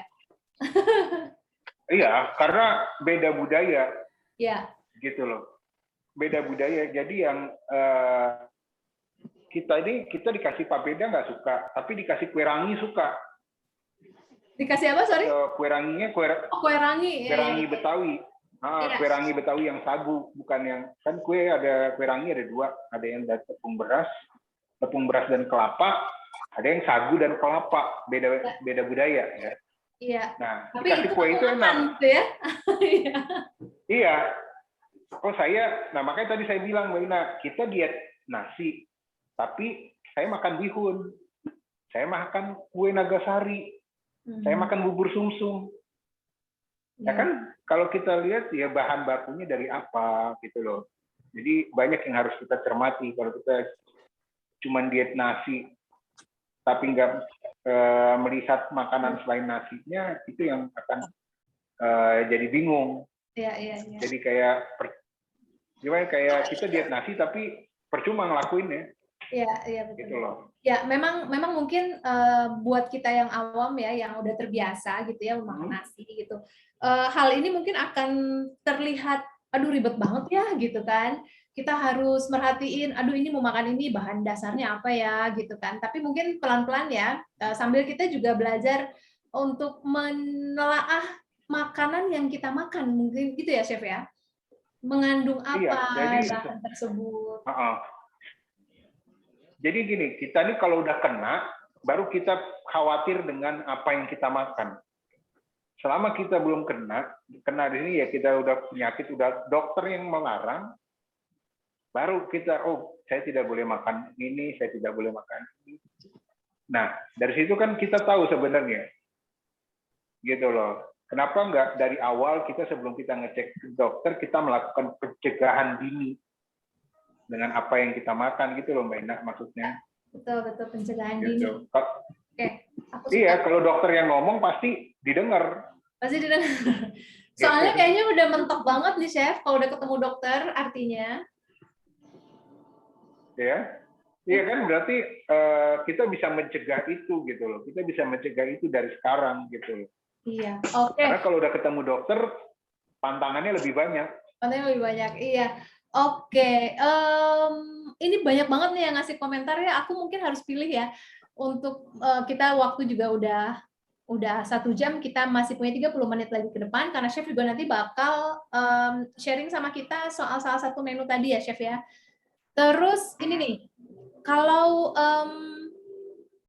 jika mengikuti pola makan anak-anak sekarang yang cenderung menyukai junk food, apakah hal itu bisa diterapkan Chef? Jadi kayak combine gitu kali ya? Atau ditambahkan menu lainnya yang selain nasi? Nah, itu gimana tuh? Anaknya suka junk food, tapi kan nggak mungkin kalau makan junk food terus. Gimana caranya supaya bisa lebih seimbang dari sisi nutrisi misalnya gitu, atau dari sisi junk food itu bisa dikalahkan, Mbak. Junk food itu bisa dikalahkan dalam artian dengan apa? Dengan vitamin. Makanya. Gitu loh. Jadi kalau kita sorry, mati suaranya. Buah. Oke, buah. Oke. Oh. Kalau kita sering makan junk food, perbanyak makan buah, perbanyak makan serat. Serat, oke. Buah serat atau buah. Iya, vitamin itu kita harus banyak. Yang sering terjadi ialah kita sering makan junk food, tapi kita lupa yang itu. Kita lupa vitamin, kita lupa buah, kita lupa makan serat. Karena asik di junk food. Gitu loh. Alangkah baiknya kita makan junk food, tapi minumnya jus. Jusnya bukan jus yang di ini, tapi benar-benar fresh juice gitu loh, Mbak. Fresh juice, ya, bukan jus kemasan minuman ya, minuman kemasan yang udah. Betul, gitu loh. Jadi benar-benar fresh juice yang benar-benar dari buah, tanpa ada penambahan susu atau apa, udah buah aja kita blender. Iya, gitu iya. loh. Dan penambahan gula mungkin ya, karena kan biasanya udah jus alpukat pakai susu coklat, bukan susu coklat, boleh. manis coklat. Boleh kita substitut, maksudnya boleh kita pakai susu kental manis atau kita pakai gula, jangan didobel, gitu loh. Nah jadi Kalau kita rajin makan yang sayuran yang bening atau serat atau vitamin seperti itu akan terurainya cepat. Iya. Gitu loh, si junk food ini di dalam tubuh. Yang jadi masalah kan kita nggak pernah nyentuh kayak jus, sayur, buah, tapi kita konsumsinya terus junk food. Nah itu yang akan jadi masalah. Ya. Chef, banyak yang tanya juga nih, kandungan pasta karbonya gimana ya? Sorry, pasta kandungan karbonya gimana? Kebalik aku ngomongnya. Ini banyak banget tadi yang... Oke. Pasta itu kan terbuat dari tepung gluten yang tinggi. Nah, kan gluten ada 3, ada yang kecil, ada yang kecil tuh yang gluten yang biasa untuk kue, untuk cookies, ya. Terus gluten yang medium, ya. Gluten medium itu bisa untuk kue, bisa untuk roti, bisa untuk mie. Nah, satu lagi gluten yang hard, yang berat atau ini. Nah, biasanya ini yang digunakan untuk roti, untuk pasta. Nah, kan pasta itu sendiri bahannya 2. Basicnya awalnya bahannya 2, telur dengan tepung. Gitu. Jadi karbonya itu di mana? Ya tepungnya itu. Tepung kan salah satu karbo. Tepung kan dari bisa dari gandum, tepungnya itu. Gitu. Macam-macam sih. Iya, berarti pastanya juga kita harus cari tahu ya bahan dasarnya apa ya, Chef ya? Iya, ada dari namanya semolina, itu sejenis tepung jagung ada. Iya. Gitu, ada namanya grits dari sejenis tepung gandum ada. Iya, oke. Oke, aku udah diingetin, Mbak, sisa 20 menit lagi ya. Oke. Asik ya ngobrolnya ya? Iya, asik banget nih. Aduh. Oke, mungkin satu pertanyaan lagi ya, teman-teman ya. Kalau misalnya boleh. masih penasaran, pengen ngobrol sama Chef, pengen juga mungkin diskusi, berbagi, bertukar pikiran, boleh langsung DM aja ke Instagramnya nanti ya, Chef ya, boleh ya? Lumayan kan nambah follower, ya kan? Aduh. Atau juga bisa ke Instagram Cookpad Indonesia atau ke Instagram @my.foodplace. Nanti aku share di chat ya. Itu juga partner kita untuk program ini dari kompas.com. Jadi teman-teman juga boleh langsung follow @my.foodplace gitu. Di sana juga banyak banget informasi yang bermanfaat seputar tips, lalu seputar informasi nutrisi dan lain-lain gitu. Oke, aku satu pertanyaan lagi deh. Saya Fani dari kompas.com mau tanya Chef, dari semua jenis sumber karbohidrat mana yang paling baik bagi tubuh? Lalu apa kelebihan makanan pengganti nasi tersebut dibandingkan nasi itu sendiri? Oke, nah boleh share, mungkin tadi udah ada jawaban-jawabannya juga sih, mungkin sekarang lebih diukulin lagi aja ya. Nggak apa-apa. Jadi kalau karbohidrat yang baik itu tadi saya bilang, kita ini harus mengerti apa yang kita makan gitu loh. Jadi nasi itu tidak jelek, gitu loh. Tidak jelek. Kambing itu tidak jelek. Udang itu tidak jelek, tapi bagi sebagian orang udang itu akan menjadi alergi, gitu loh. Jadi bagi sebagian orang nasi itu bisa menjadi diabetes, kambing itu bisa menjadi darah tinggi. Jadi yang kita dulu harus kita mengerti. Jadi kalau ditanya mana yang paling bagus, ya terpulang kepada tubuh kita masing-masing. Karena gini, tadi kita udah ngobrol masalah metabolisme. Tubuh orang berbeda-beda. Jadi kalau saya meniru pola hidupnya seseorang, pola makannya seseorang, belum tentu saya akan sama hasilnya. Siapa tahu saya cuma makan nasi secuil, tiba-tiba besok diabetes, bisa. Jadi kita harus ngecek dulu diri kita, gitu. Anak dengan ibu aja bisa berbeda, gitu loh. Jadi yang terbaik itu ialah kita tidak ketergantungan terhadap bahan makanan apapun. Sebenarnya seperti itu. Jadi tadi saya udah bilang, kayak kita nggak usah ketergantungan terhadap beras. Jadi seumpamanya beras harganya naik, kita masih bisa menggantinya dengan singkong, kita masih bisa menggantinya dengan tiwul. Ya. Dan kita Gitu. nggak kaget ya, Chef ya. Betul, kita nggak kaget, beras harganya naik karena banyak panen musim hujan yang gagal. Ya udah, kita masih punya Santai lagi aja, beras kok, iya. nggak usah pusing, santai aja. Iya, oke. Gitu loh, kayak kita ngomongin cabai tadi. Cabai harganya berkilo-kilogram naik, harganya bisa sampai 200.000 sekilo, ya kan? Iya. Tapi kan kita nggak makan cabai nggak mati, gitu loh. Iya, iya, iya. Masih bisa tetap hidup, gitu loh Mbak maksudnya. Ya. Jadi ya balik lagi lah. Baik. Oke, Chef, itu bahan-bahan yang udah ada di meja itu mau diapain sekarang? Oh iya. Ini mau dibungkusin aja kasih ibu-ibu ya? Boleh. Jadi apa kita ngobrol aja ya? Jadi sebenarnya di sini ada simpel. Saya akan buat gado-gado tersimpel, ya. Gado-gado tersimpel. Biasalah, saya tidak menyarankan ini untuk makan pakai nasi karena saya di sini sudah double karbo. Ya. Sudah double karbo, ya ada jagung yang sudah direbus, ya. Jatuh. Ada kentang, ada sayuran. Dan ini tadi air hasil dari rebusan jagung. Oke, Ya. air hasil Ini dari bonggolnya. rebusan jagung. Oke. Air dari rebusan jagung, ya. Jadi airnya ini ya buat apa itu? Double juga loh. Nanti di sini saya udah bumbu kacang, ya. Bumbu kacangnya ada bawang merah, bawang putih, cabai merah, ya, kacang goreng sangrai ya.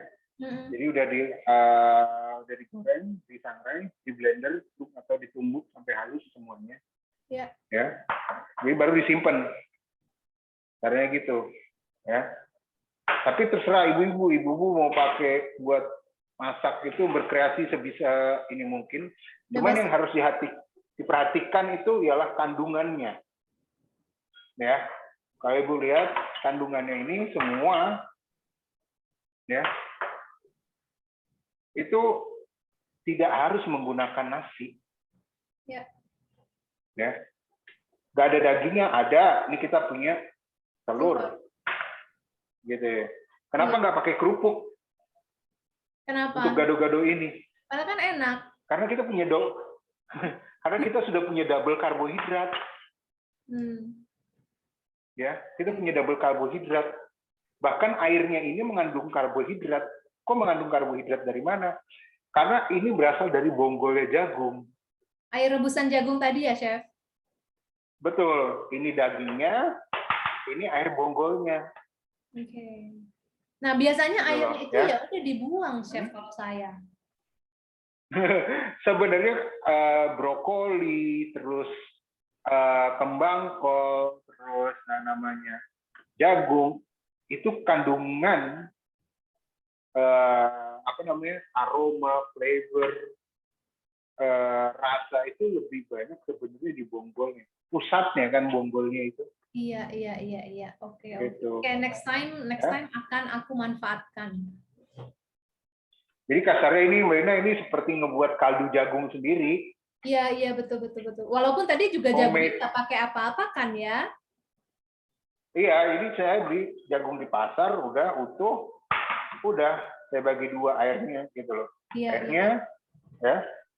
Iya. Saya panasin.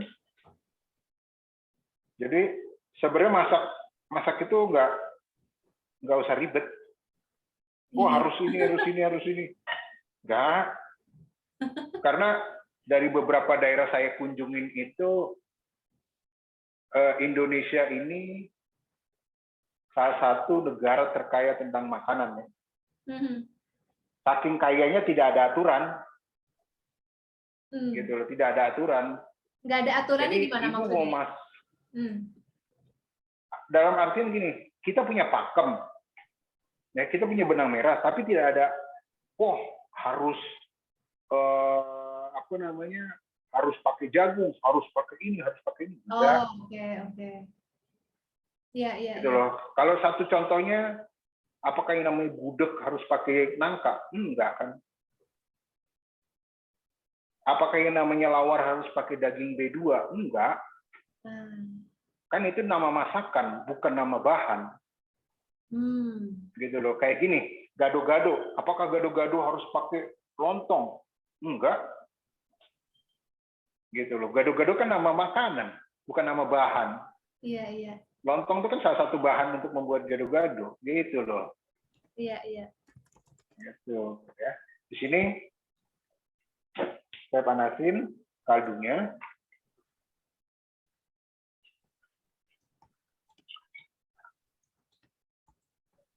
Cara tersimpel membuat. Jadi pasti di antara semua buat gado-gado itu yang paling ribet pasti membuat ini. Buat si Bumbu kacang. kacangnya. Iya. Ya kan? Bumbu kacang itu pada di blender aja. Di blender semua jadi satu. Iya. Ya. Ketika ibu goreng kacang, ya, alangkah baiknya sekalian goreng si bawang merahnya, si bawang putihnya. Gitu loh. Iya. Daripada Biar aromanya dua kali menyatu kerja ya. sudah di. Iya, daripada 2 kali kerja, ada yang udah goreng kayak gini, terus bumbunya ditumis, baru di blender jadiin satu. Kenapa nggak pas goreng kacang, udah goreng kacangnya umpamanya 5 menit, sudah 2 menit, masukin bawang merah bawang putihnya. Akhirnya aroma bawang merah bawang putihnya itu masuk ke dalam dalam kacangnya. Iya. Gitu loh. Ini kadang nggak, kadang goreng kacang sama numis bumbu bawang merah bawang putihnya atau ngegoreng bawang merah bawang putihnya beda. Gitu ya. Oke, berarti Ini kita berprinsip sudah masak itu mendidih. nggak boleh ribet ya, Chef ya? Masak itu gimana kita, gitu loh. Balik lagi tadi kan yang pertama kali kita bahas apa yang kita makan, apa yang itulah cerminan kita. Kita adalah apa yang kita makan, gitu loh. Jadi kalau kita senang ribet ya ribet, gitu loh. Bagi sebagian orang masakan Indonesia itu ribet loh, Mbak Ina. Ya. Tapi bagi sebagian orang masakan Indonesia itu enggak, lebih simpel. Karena tergantung gimana cara orang itu ngebawa masakan. Oh ribet ah, masak rendang. Ah ini ribet ah. Akan jadi ribet. Iya. Gitu. Iya, iya. Nih, Oke. air si kaldunya udah mendidih. Ya. Apakah yang namanya gado-gado itu harus bumbu kacang seperti ini, terus diulek pakai air pelan-pelan? Enggak. Aku langsung ngebayangin Gitu. abang-abang ketoprak. Nah, sih saya udah ada, bentar ya, udah ada. Nah, kalau buat saya, gado-gado itu di beberapa daerah tuh punya macam-macam gado-gado. Karena kalau kita cuma punya satu gado-gado ulek doang, Indonesia berarti nggak kaya dengan kuliner. Oke. Ya. Jadi Variasinya banyak ya. buat saya variasinya banyak, ya. Seperti ini simple, ya. Masukin si bumbu kacang ya. Oke, bumbu kacang masuk. Ya, bisa gini pelan-pelan, ya. Bisa ibu mau pakai kocokan telur, ya.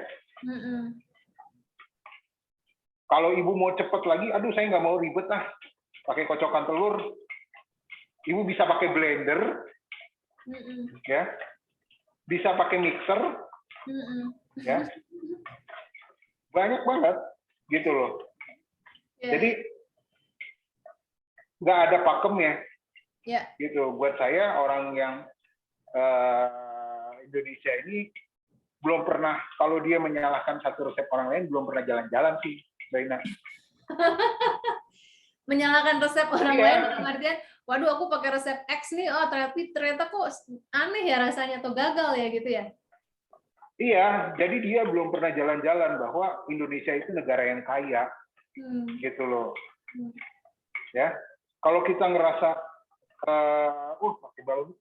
pakai ini kan namanya balon wish atau kocokan telur. Aduh, saya nggak punya kocokan telur. Ya udah, apa yang bisa di rumah untuk dijadiin? Kalau kita udah ulekan, fungsinya enaknya kita udah ngebuat seperti kacang yang digoreng, bumbu yang digoreng, setengah masak seperti ini. Ya. Itu bisa awet, karena sudah ada minyak di dalamnya. Iya. Gitu loh. Ini bisa awet, bisa, tapi karena ini alami, ini bisa sampai 2 minggu saja, Ya. atau kita minimalis 1 minggu lah penggunaannya, harus sudah digunakan. Harus digunakan. Ya. Oke, 2 minggu itu dalam kondisi kering ya. Betul, ya. Ini kalau di rumah nggak ada, aduh saya cuma ada codet di rumah, ya udah kita pakai, gitu loh. Iya, bebas. Karena takutnya apa? Di rumah kalau tukang gado-gado, tukang ketoprak, ulekannya besar. Ah males buat ulekan, buat gado-gado, buat bumbu kacang karena ulekannya nggak ada. Iya. Ya, Karena sebenarnya kita, itu udah jadi. betul. Karena kita melihat contoh Ya sih, kan? Chef. Kayaknya tuh berasa harus sama itu. gitu. Harus sama, padahal akhirnya masaknya diurungkan, padahal enggak, gitu loh. Ya. Jadi kalau kita mau belajar, sebenarnya kalau mau mengkaji lebih jauh tentang gado-gado ini, saya akan sedikit ngasih bocoran sejarahnya ya. Ya. Sebenarnya dulu itu orang Jawa tuh lebih mengenal dulu yang namanya pecel, gitu. Ya, orang Jawa lebih mengenalnya pecel dulu timbang gado-gado. Makanya ada istilah nasi pecel, dan nasi pecel itu bukan nasi, atau sego pecel itu bukannya nasi, harus nasi, enggak. Jadi dia ada juga yang pakai nasi jagung atau ampok di Jawa Timur bilangnya. Ya, itu dengan pecel. Ya. Lantas hanya dikonsumsi tanpa menggunakan nasi. Gitu. Jadi hanya karena meniru tradisi orang barat yang mempunyai namanya salad. Jadi hanya dimakan si sayuran-sayuran ininya saja. Ya, sayuran-sayurannya ini aja. Akhirnya sampai sekarang kita mengenal yang namanya gado-gado atau digado, atau hanya makan lauknya saja. Lauknya saja. Itulah kenapa kita meniru salad. Di dalam gado-gado ada bayam, kadang ada kentang, kadang ada telur, seperti saladnya orang-orang Belanda. Gitu loh. Yang membedakannya kita menggunakan bumbu kacang atau sambal kacang, gitu loh. Jadi ketika kita sudah buat sambal kacang ini, udah ibu-ibu mau buat untuk batagor, ibu-ibu mau buat untuk pecel, nggak jadi masalah. Asal itu seleranya ibu-ibu, gitu loh. Gitu. Udah seperti ini, udah jadi. Ya, share-nya. Ya.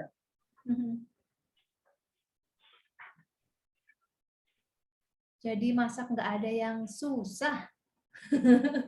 Nggak ada yang susah, nggak ada yang susah. Bahkan ketika ada tradisi Sunda yang kita kenal, mereka malas ngerebus ininya, ya.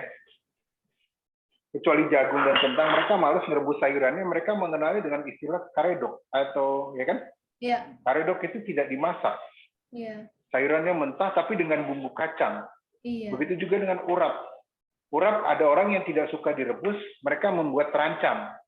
Iya. Urap mentah bilangnya. Gitu. Jadi iya, dari budaya seperti itu lahirnya makanan-makanan baru. Mungkin saja ketika ibu-ibu sekarang sudah nggak mengkonsumsi nasi, mungkin muncul budaya baru. Ya, jadi simple. Iya. Nah, bisa jadi seperti itu. Ya. Dalam artian ya. Selain karedok di Sunda dikenal juga dengan receh katanya tuh, Chef. Tuh, ada lotek. Oh iya, benar. Ada lotek. Tapi lotek kan mateng ya. Nah, apa? Iya. Jadi contoh seperti ini. Ya. Ini ada 2 telur.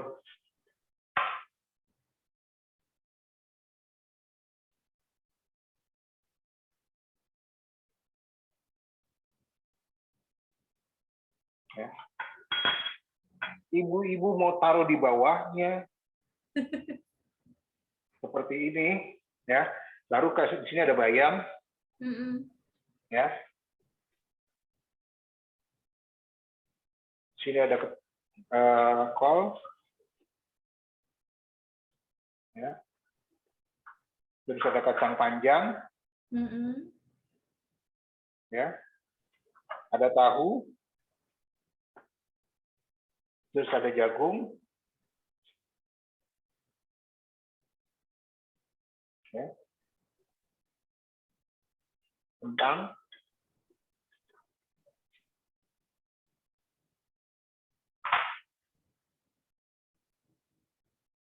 Ya. Saya tahu dalam hati ibu-ibu pasti akan ada yang ngomong, ini mah siram, ini mah pecel. Ya. Iya. Pasti kalau itu ada yang berpendapat, ini mah pecel mas. Tetap aja kan dimakan, tidak mungkin makannya utuh begini. Pasti akan diaduk agar merata bumbunya. Nah, ketika sudah diaduk seperti itu, siapa yang tahu itu gado-gado? Nggak ada kan? Gitu loh. Dalam artian satu kreasi ini sebenarnya bisa dikenal dengan beberapa jenis makanan, gitu loh. Ada juga kan sistemnya yang seperti ini, yang sering kita coba itu yang seperti ini. Ini ada sisa bumbu, ya. Ada sisa bumbunya. Ada bayam. Ini yang seringnya abang-abang lakuin. Iya. Ada kol. Benar nggak? Seringnya kita seperti itu. Tahu, kacang panjang, jagung, kentang. Kalau pakai telur nambah 2.000. Tadi pesanannya apa tuh yang di itu. bawah tuh? Pesanannya apa tuh tadi? Iya kan? Kalau yang ini pedasnya karet 2. Kalau yang ini karet 1. Pas banget Ya. tuh. Ya kan? Ada yang seperti ini. Ya. Ya. Terus disajikan.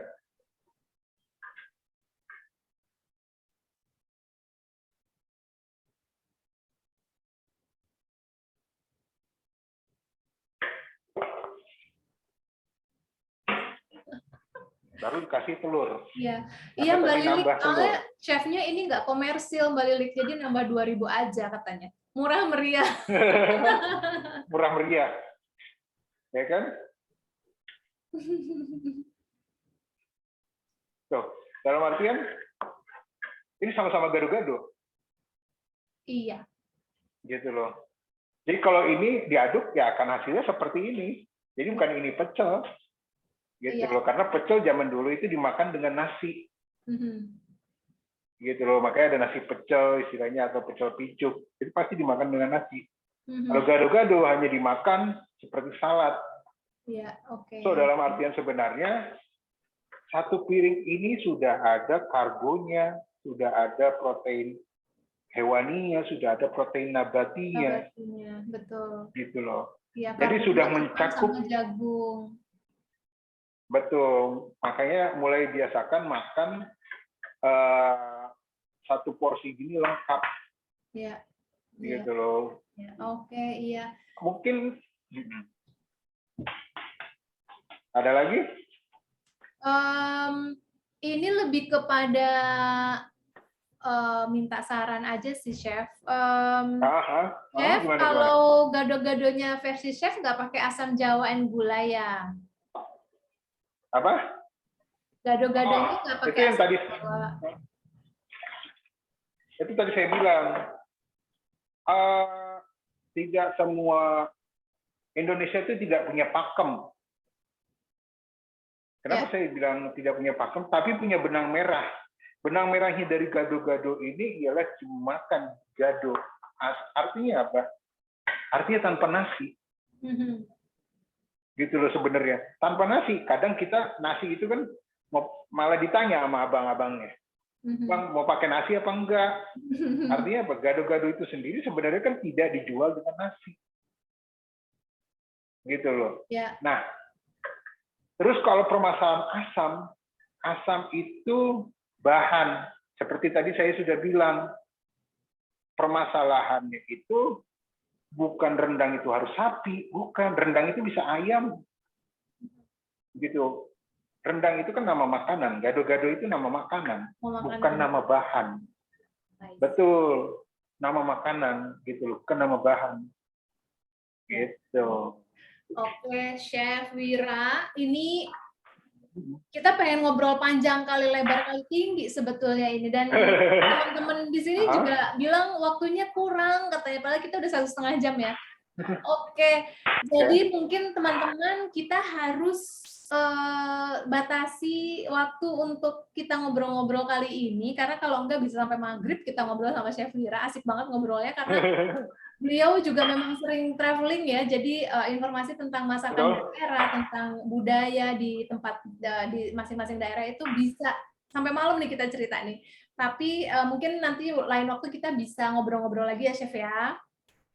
Dan kita juga punya ajakan nih buat teman-teman semua yang hadir pada sore hari ini. Tadi sudah menyimak obrolan kita tentang tema kita tetap kenyang tanpa nasi. Nah, kita mau ajak mulai besok nih sampai tanggal 29 ya kalau nggak salah. Itu kita mau ajak teman-teman untuk sharing resep berdasarkan apa tadi informasi yang sudah disampaikan oleh Chef. Tapi kita tidak menentukan nih harus masak apa.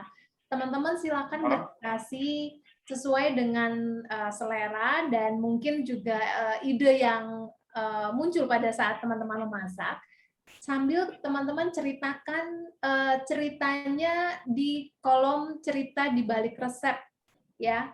Dan di situ nanti kita akan memilih resep yang inspiratif, yang ceritanya juga sangat informatif, baik itu dari pengalaman teman-teman atau juga mungkin memang masakan sehari-hari yang biasa dimasak oleh teman-teman.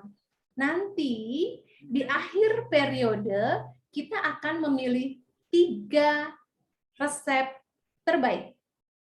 Ya, kita akan memilih 3 resep. Nah, salah satunya itu adalah resep salah satu pemenangnya nanti, resepnya itu akan dimasak ulang oleh Chef Wira. Ya, oke. Jadi seru banget ya.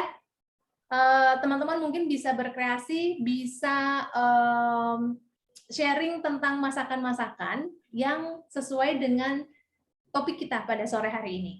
Iya, emang Mbak Indah seru banget. Seru banget.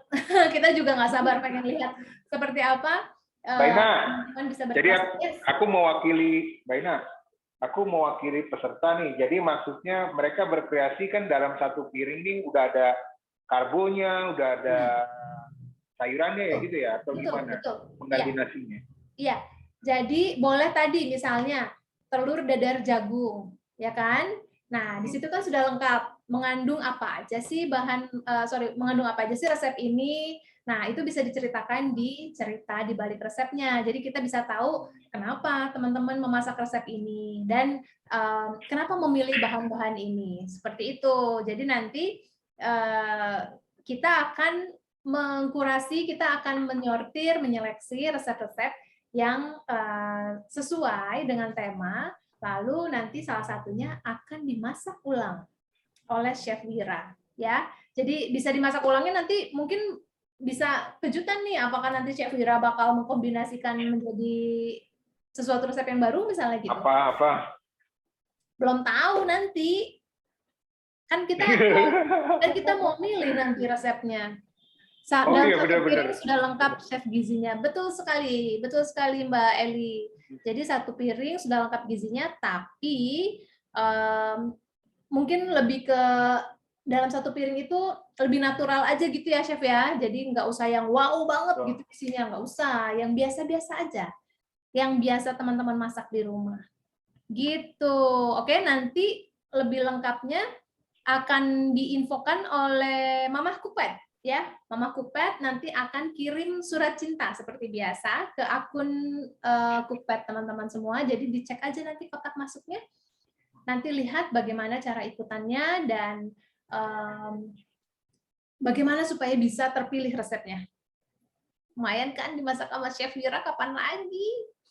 Pakai nasi merah boleh? Boleh, Mbak. Boleh, gitu. Nasi goreng? Nasi goreng merah. Oke, Chef Wira, sebelum kita menutup sesi kita hari ini, ada informasi terakhir yang mau disampaikan?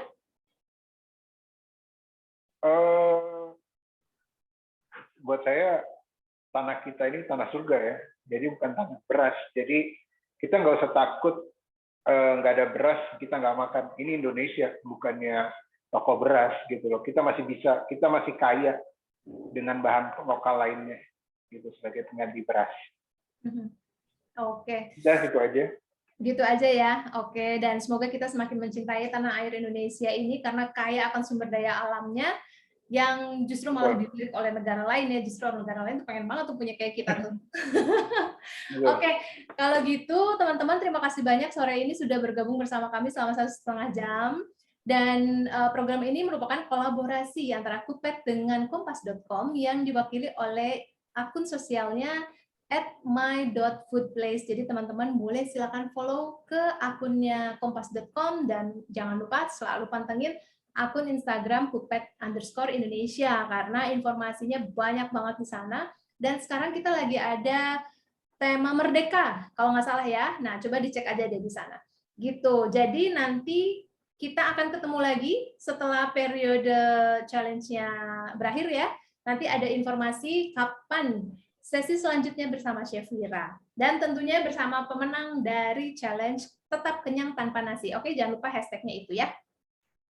Terima kasih sharing ilmunya, Chef. Nih, banyak yang ngasih. Terima kasih Kupet dan Kompas, dan terima kasih banyak Chef Wira. Ikutan acara ini makin cinta Indonesia. Oh, pasti dong, harus. Oke, terima kasih banyak semuanya. Sampai ketemu, sehat-sehat semuanya ya. Wassalamualaikum warahmatullahi wabarakatuh. Warahmatullahi wabarakatuh. Udah.